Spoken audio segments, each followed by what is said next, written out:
नमस्कार, डेली 24 भारत देख रहे हैं आप। मैं हूं आपके साथ साहिल धुलिया। बुलेटिन की शुरुआत करेंगे।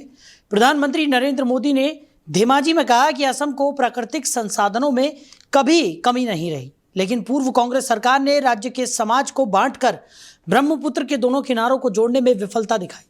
उन्होंने बताया कि कांग्रेस ने 60 से 65 साल में केवल 3 पुल बनाए, जिसके कारण लोगों को जान माल की हानि उठानी पड़ी।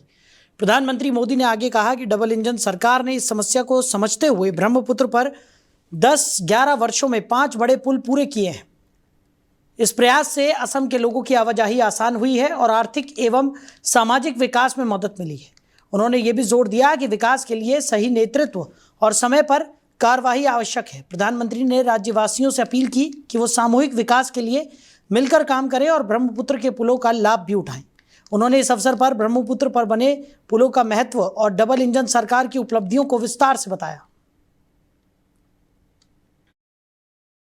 असम को प्रकृति ने बहुत कुछ दिया है। असम के पास संसाधनों की कभी कमी नहीं रही है, लेकिन कांग्रेस ने सत्ता के लिए असम के समाज को भी बांटा और ब्रह्मपुत्र के 2 किनारों को भी कभी जुड़ने नहीं दिया। कांग्रेस ने 60-65 साल में ब्रह्मपुत्र पर सिर्फ 3 ही पुल बनाए। 60-65 साल में कितने पुल?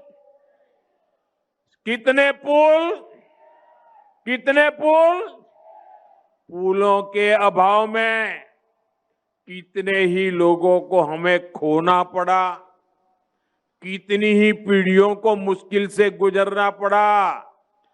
डबल इंजन सरकार ने इस पीड़ा को, इस परेशानी को समझा और 10-11 वर्षों में ही ब्रह्मपुत्र पर 5 बड़े ब्रिज पूरे किए। कितने? 5 बड़े ब्रिज। 65 साल में 3, 11 साल में 5। बड़ा काम हुआ कि नहीं हुआ? वहीं सरकार ने कमर्शियल एलपीजी सिलेंडर की कीमतों में हुई बढ़ोतरी को लेकर स्थिति को स्पष्ट किया है। सरकार के अनुसार कमर्शियल सिलेंडर मुख्य रूप से होटल, ढाबा और उद्योगों में उपयोग होते हैं और इनके दाम बाजार के हिसाब से तय होते हैं, इसलिए इन्हें नियंत्रित नहीं किया जाता। देश में कुल एलपीजी खपत में इनका हिस्सा 10% से भी कम है, इसलिए आम घरेलू उपयोगकर्ताओं पर इसका प्रभाव सीमित है। अप्रैल को 19 किलो वाले कमर्शियल सिलेंडर के दाम 195.50 रुपये बढ़कर दिल्ली में 2078.50 रुपये हो गए हैं। अन्य प्रमुख शहरों में कोलकाता में 2208 रुपये, मुंबई में 2031 रुपये और चेन्नई में 2246.50 रुपये हो गए। दाम बढ़ने का मुख्य कारण अंतर्राष्ट्रीय बाजार में उछाल और स्ट्रेट ऑफ होर्मुज में आपूर्ति में बाधा है। सरकार ने बताया कि घरेलू सिलेंडर पर कीमत नहीं बढ़ाई गई है और कंपनियों को हर घरेलू सिलेंडर पर करीब 380 रुपये का नुकसान उठाना पड़ रहा है। अनुमान है कि मई तक कुल नुकसान लगभग 40,484 करोड़ रुपए पहुंच सकता है। अंतर्राष्ट्रीय तुलना में पाकिस्तान में सिलेंडर 1,046 रुपये, श्रीलंका में आपको बता दें कि 1,242 रुपये और नेपाल में 1,208 रुपये के आसपास है। तो इसी खबर पर ज्यादा चर्चा के लिए हमारे मैनेजिंग एडिटर रमेश ठाकुर जी हमारे साथ जुड़ गए। Ramesh ji, commercial LPG cylinder के दाम बढ़ाए गए हैं, घरेलू सिलेंडर पर फिलहाल कोई असर पड़ता हुआ नजर नहीं आ रहा, लेकिन कमर्शियल सिलेंडर पर लगातार जिस तरीके का ये दाम बढ़ाने का फैसला यहां पर लिया गया है, कैसे देख रहे हैं? देखिए साहिल, कान चाहे सीधे हाथ से पकड़ लो चाहे उल्टे हाथ से पकड़ लो। आपने कहा घरेलू सिलेंडर पे दाम नहीं बढ़ाए गए हैं और कमर्शियल पे बढ़ा दिए गए हैं। आज जब आप सुबह सो के उठते हो और शाम तक जब सोने जाते हो, तो उस बीच में आप जरूरी नहीं कि घर का चूल्हा आप साथ में लेके चलो। बाहर जाओगे, बाहर भी खाना खाओगे, चाय भी पियोगे और भी पदार्थ आप पियोगे, तो वो सारा कमर्शियल में आ जाता है ना, तो उसमें रेट आपको देना ही पड़ेगा बढ़ा हुआ। तो इस तौर पे मैंने कहा कान इधर से पकड़ लो चाहे उधर से पकड़ लो। तो वो जितना कमर्शियल रेट सिलेंडर पे बढ़ाया गया है, वो भार आपको ही चुकाना पड़ेगा, आपके ही कंधे पे पड़ने वाला है। और रही बात, जैसे भी आपने इंट्रो में पढ़ा कि नेपाल का इतना है, पाकिस्तान का इतना है। मुझे लगता है ये बात है, कह के वो कहते हैं ना कि भाई सामने वाला जब अपना अगर दर्द हो तो सामने वाले का दर्द से कराते हुए बंदे को देख लो तो अपना दर्द कम हो जाता है। तो इस तौर पे, तो इस नजरिए से अगर आप देखो तो कि हाँ भाई पड़ोसियों के भी रेट ज्यादा बढ़े हुए हैं तो उसके मुकाबले तो हम फिलहाल ठीक हैं, तो इससे अपना गम आप भुला सकते हो। लेकिन जो आज 1 तारीख अप्रैल है और उसमें जो महंगाई की डोज आम जनता से लेके हर चीज पे जो पड़ रही है, तो मुझे लगता नहीं था कि भाई 11-12 रुपए जो डीजल के प्रीमियम में बढ़ा दिया जाएगा, मतलब बहुत होता है। क्योंकि एक जमाना जब हमने देखा था, जब हुकूमत यूपीए गवर्नमेंट हुआ करती थी या उससे पहले की गवर्नमेंट होती थी, तो शाम को जब टीवी पे खबर आती कि कल सुबह से डीजल पे 1 रुपए या फिर पेट्रोल पे 1.5 रुपए, जब ये खबर हम लोग पढ़ते थे तो हंगामा कट जाता था। वो हंगामा कट जाता था। दूसरी जो पॉलिटिकल पार्टियां थी सुबह ही रोड पे, सड़क पे उतर आ जाती थी उसका विरोध करने के लिए। लेकिन अब देखिएगा 5 रुपए बढ़ता है, 6 रुपए बढ़ता है, अब वो 11 रुपए बढ़ा दिए कि कहीं कोई सुख उगाट नहीं है। तो ये बदलते हुए समय की तागिज कह लो या फिर ये कुछ और दिशा में जाती हुई चीजें दिखाई देती हैं। लेकिन ये महंगाई की आप जब समीक्षा करोगे 1 साल के मुकाबले, तो उसका जो आपके जेब के ऊपर कितना भार पड़ा है उसकी जो व्याख्या ढंग से आप करोगे तो आपको पता चल जाता है कि पर मिनट में आप कितनी महंगाई से जूझने वाले हो और जूझ रहे हो। और हालांकि इस समय देखो सीधे गवर्नमेंट पे हम लोग दोष या दोषारोपण इसलिए नहीं कर सकते हैं क्योंकि ये जो चीजें हैं, जो चीजें वृद्धि हो रही है ज्यादातर उसकी सप्लाई बाहर से होती है। और बाहर क्या हो रहा है वैश्विक स्तर पर आपको पता है, कई देश इस समय आपस में लड़ रहे हैं और ऐसे देश लड़ रहे हैं जहां से गैस आती है, एलपीजी आती है, डीजल आता है, पेट्रोल आता है। तो पीछे से जब चीजें बाधित होंगी तो यहाँ पे आने वाले, जब आते आते यहाँ पे दिक्कतें तो शुरू हो जाती हैं। तो इस लिहाज से मुझे लगता है कि सरकार ने फिर भी बहुत कोशिश करी है कि 1 अप्रैल जब वो असेसमेंट ईयर स्टार्ट होता है तो उसमें महंगाई पे प्रतिबंध लगाए जाए। लेकिन कई चीजों में मुझे लग रहा है सरकार नाकाम भी रह रही है। जी। अच्छा रमेश जी, एक गौर करने वाली बात यह भी है कि सरकार की तरफ से जब भी कोई स्टेटमेंट सामने आता है तो उसमें यही कहा जा रहा है कि ऊर्जा संकट फिलहाल देश में नहीं है। लगातार स्ट्रेट ऑफ हॉर्मुज से भी भारतीय जो जहाज़ हैं वो भारत की तरफ बढ़ते हुए नज़र आ रहे हैं, क्योंकि जिस तरीके से ईरान की तरफ से ये कहा जा रहा था कि जो मित्र देश हैं उनके जहाज़ों को नहीं रोका जाएगा, और यही वजह है कि भारत का नाम भी उन मित्र देशों में शामिल था, जिसके बाद ये उम्मीद जताई जा रही थी कि आने वाले समय में जो स्थितियां हैं वो भारत के लिए तो बहुत ज़्यादा खराब नहीं होंगी।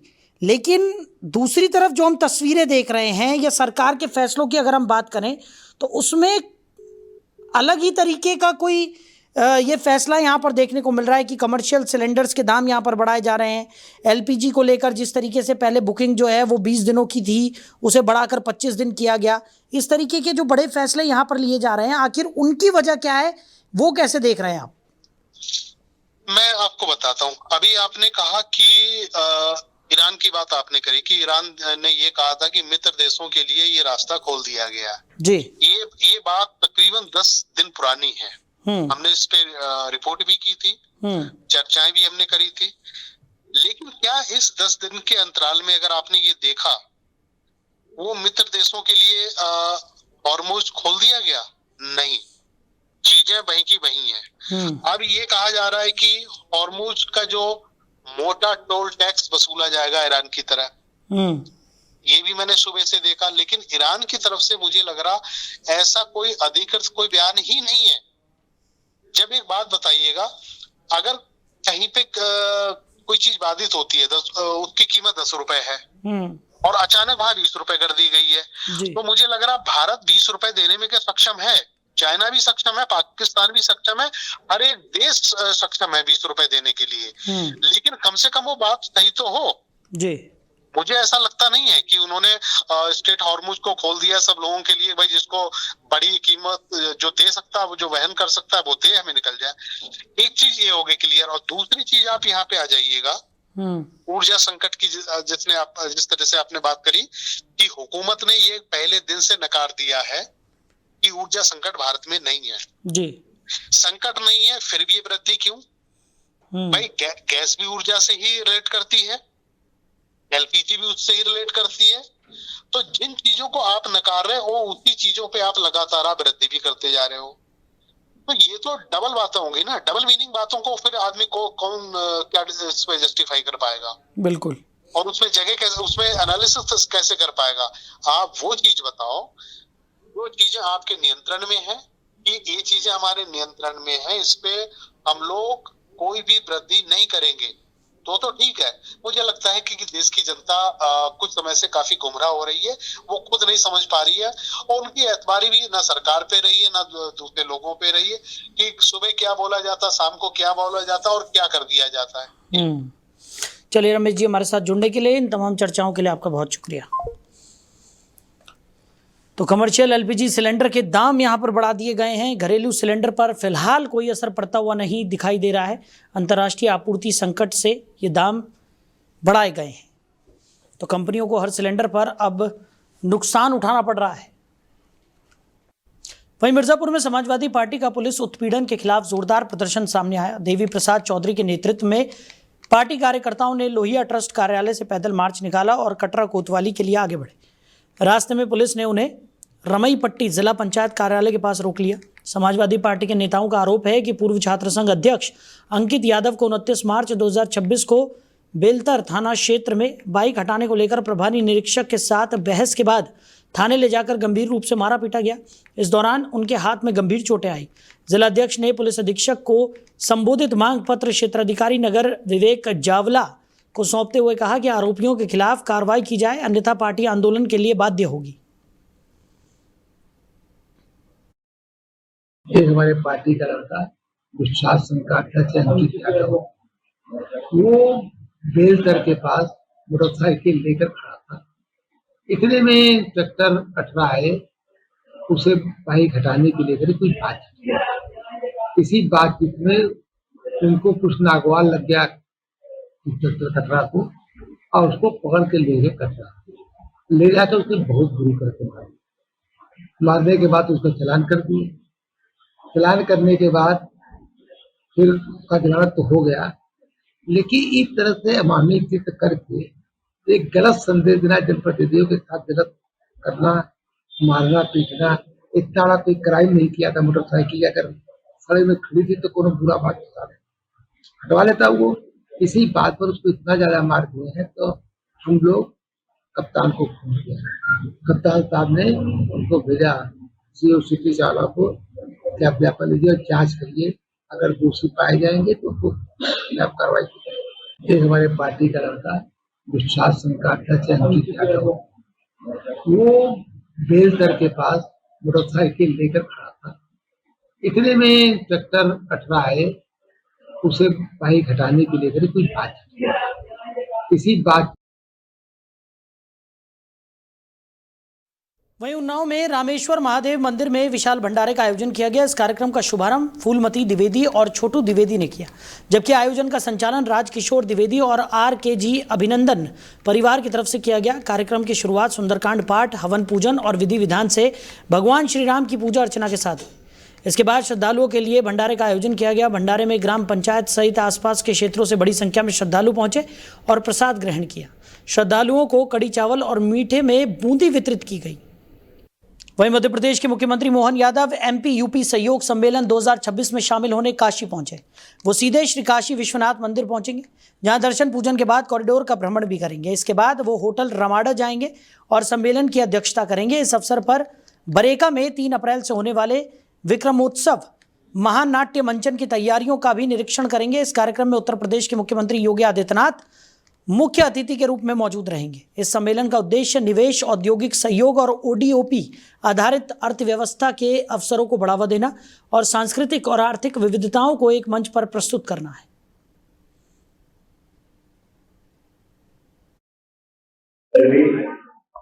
यशस्वी प्रधानमंत्री की कर्मस्थली मैं बाबा महाकाल की नगरी से आता हूं।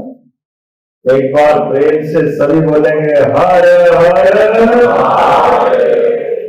हमारे लिए सौभाग्य की बात है, मां गंगा का किनारा सनातन काल से 7 पवित्रतम नगरियों में से एक काशी विश्वनाथ बाबा का धाम और ये पवित्र नगर अपनी विरासत की गौरवशाली अतीत की गाथा को गाते हुए आज भी चैतन्य चेतना के प्रवाह में सूर्य की भांति दुनिया की तमाम मानवीय बस्ती में से अद्भुत नक्षत्र की भांति चमकता दिखाई दे रहा है। मैं दोनों हाथ जोड़ के आप सबको प्रणाम करता हूँ। आप सबका अभिनंदन। वहीं वाराणसी में पशुधन और दुग्ध विकास मंत्री धर्मपाल सिंह वाराणसी पहुंचे। उन्होंने पत्रकारों से बातचीत में बताया कि शहर में संचालित सभी गौशालाओं का निरीक्षण किया जाएगा। मंत्री ने कहा कि निरीक्षण के दौरान अगर किसी प्रकार की कमी या लापरवाही पाई जाती है तो उसे तत्काल दुरुस्त कराया जाएगा। गौशालाओं में गायों की मौत और देखभाल में लापरवाही के सवाल पर उन्होंने आश्वासन दिया कि आरोप सही पाए जाने पर जिम्मेदार लोगों के खिलाफ सख्त कानूनी कार्रवाई भी की जाएगी। इस मौके पर अवि मुक्तेश्वरानंद द्वारा गाय को राष्ट्रमाता घोषित करने की मांग पर मंत्री ने कहा कि भारतीय संस्कृति में गाय को सदियों से माता का दर्जा प्राप्त है। उन्होंने गंगा और गीता को भी माता का सम्मान देने का उदाहरण दिया। हालांकि राज्य या राष्ट्रमाता घोषित करने पर स्पष्ट जवाब देने से परहेज करते हुए नजर आए।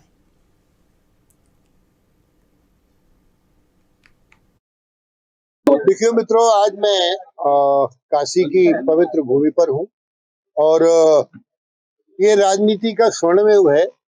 स्वर्णिम इसलिए है कि देश के यशस्वी प्रधानमंत्री कर्मयोगी हैं और उत्तर प्रदेश के मुख्यमंत्री योगी आदित्यनाथ जी जन्मयोगी हैं। एक कर्मयोगी और एक जन्मयोगी। ये योगियों की सरकार है, ढोंगियों और भोगियों की नहीं। जो कहा जाता है वो किया जाता है। मेरे पास पशुधन और दुग्ध विकास विभाग, राजनीतिक पेंशन विभाग है। गाय संरक्षित रहे, सुखी रहे, कोई परेशानी ना हो, इसके लिए आज हमने यहाँ गोरखपुर ये बनारस मंडल की समीक्षा की है।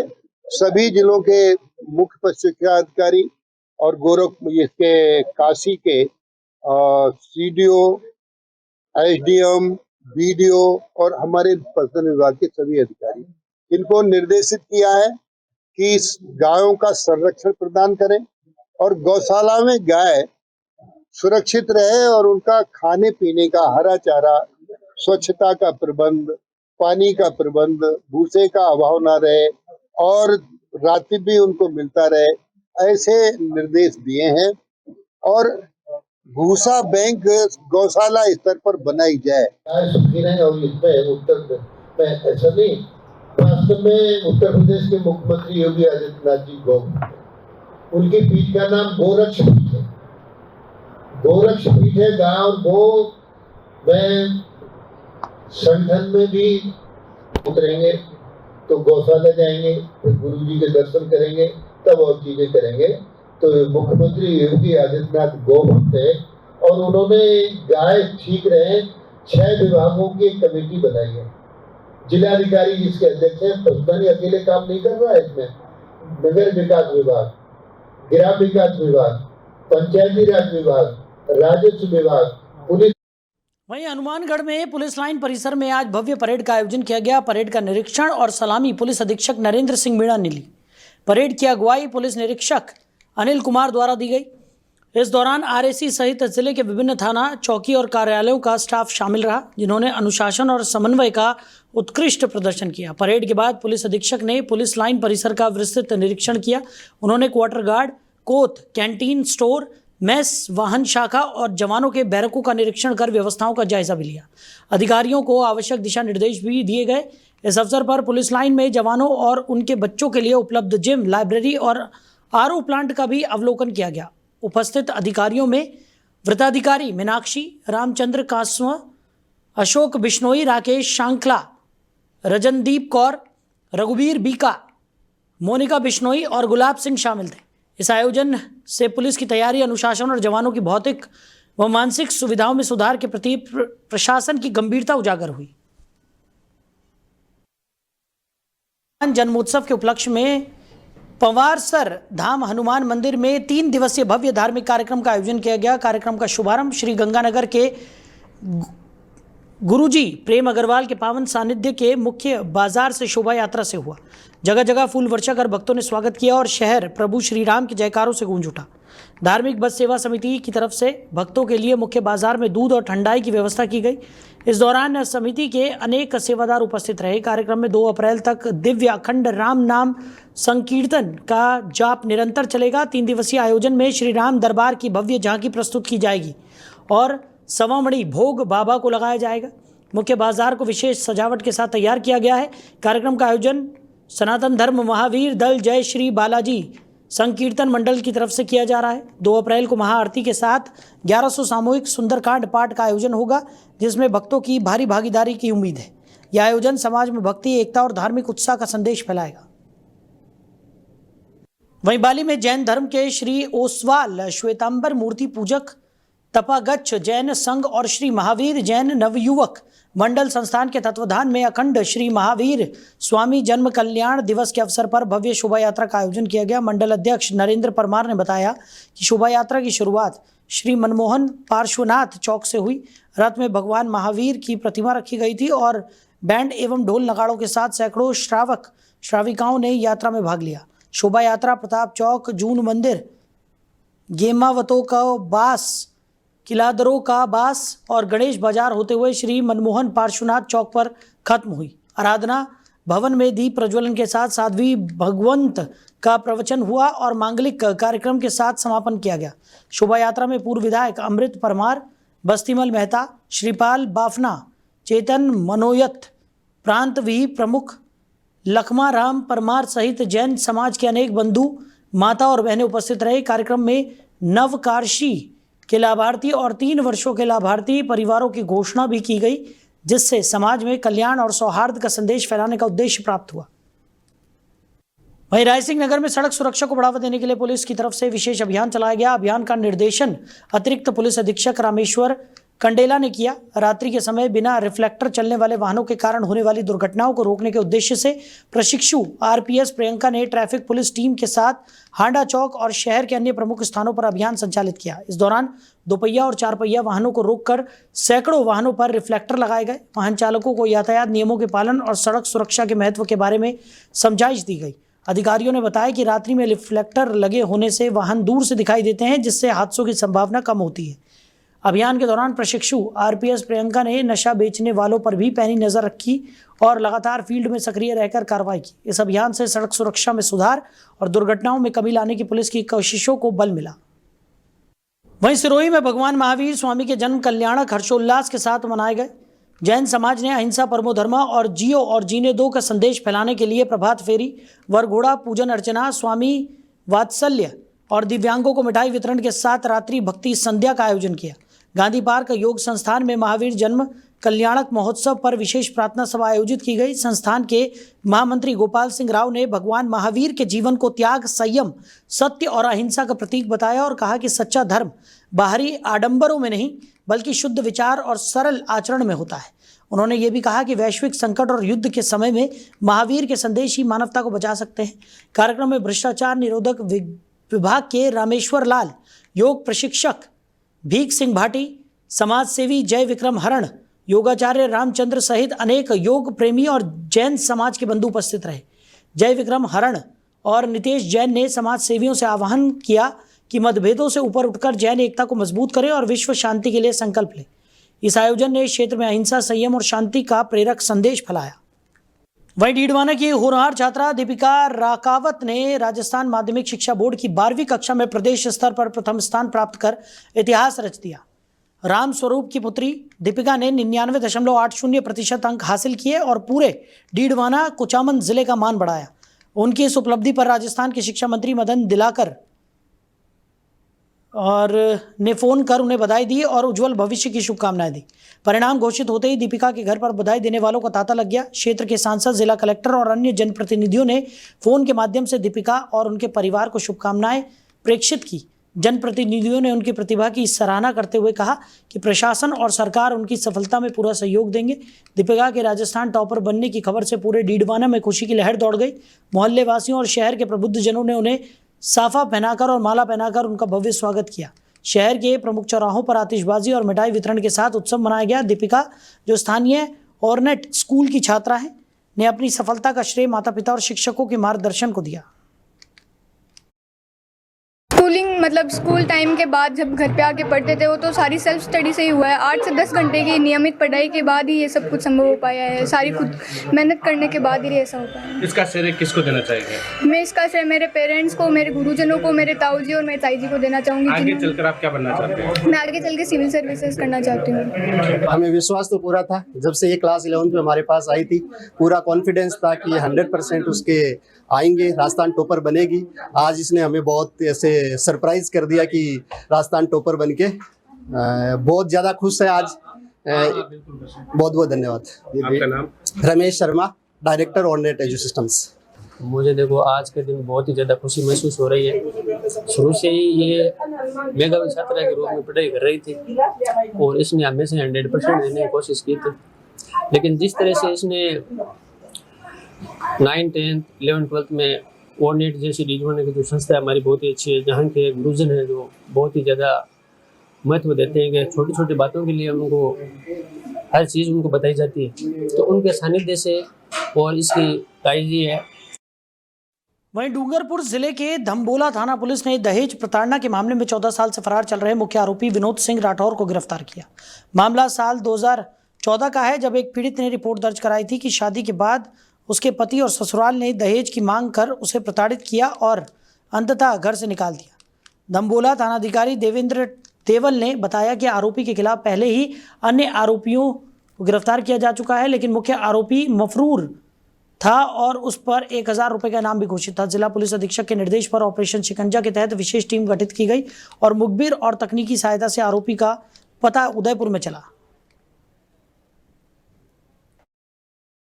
पुलिस थाना दम्बोला में थाना 2014 में एक 494 का एक प्रार्थना द्वारा प्रकरण दर्ज करवाया गया, जिसमें अभियुक्त विनोद सिंह जो 2014 से ही फरार चल रहा था, जो 10 साल लगभग कुवैत रहा, वो 2025 में वो वापस जब इंडिया आया उसके बाद में अलग अलग जगह रह रहा था।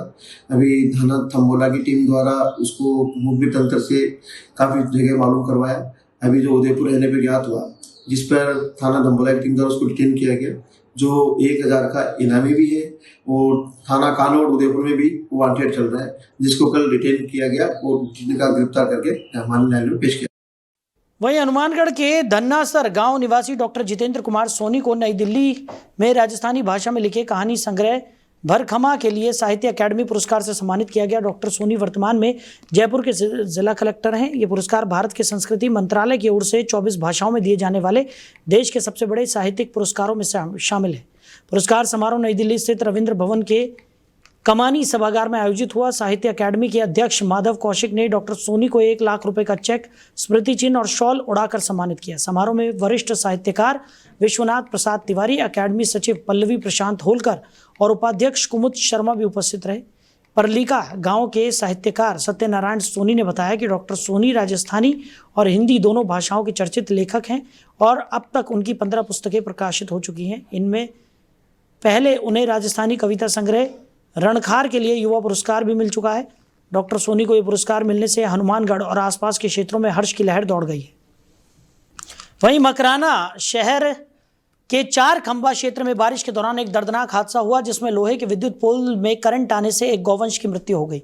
घटना पूर्व वार्ड नंबर 2 के घासी जी के बंगले के पास घटी। बताया जा रहा है कि गौवंश पोल के पास विचरण कर रहा था और अचानक करंट की चपेट में आ गया। हादसे की सूचना मिलते ही युवा हिंदू गौरक्षा सेवा समिति मकराना के सदस्य मौके पर पहुंचे, लेकिन तब तक गौवंश की मौत हो चुकी थी।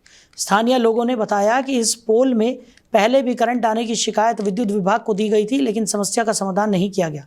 घटना के बाद क्षेत्र में आक्रोश व्याप्त है। क्षेत्रवासियों और सामाजिक संगठनों ने प्रशासन से मांग की है कि मकराना शहर के सभी लोहे के विद्युत पोल की तत्काल जांच की जाए, उन्हें सुरक्षित विकल्प जैसे सीमेंट पोल से बदलने पर विचार किया जाए। जब तक ये संभव ना हो तब तक सभी पोल पर उचित आर्थिक इंसुलेशन और सुरक्षा कवर लगाए जाएं। लोगों ने प्रशासन से अपील की है कि बरसात के मौसम में विशेष सतर्कता बरती जाए और विद्युत सुरक्षा को प्राथमिकता देते हुए तुरंत कार्रवाई सुनिश्चित की जाए, ताकि भविष्य में ऐसी दुर्घटनाएं दोबारा ना हो। तो फिलहाल इस बुलेटिन में मेरे साथ इतना ही। आप बने रहिए। नमस्कार।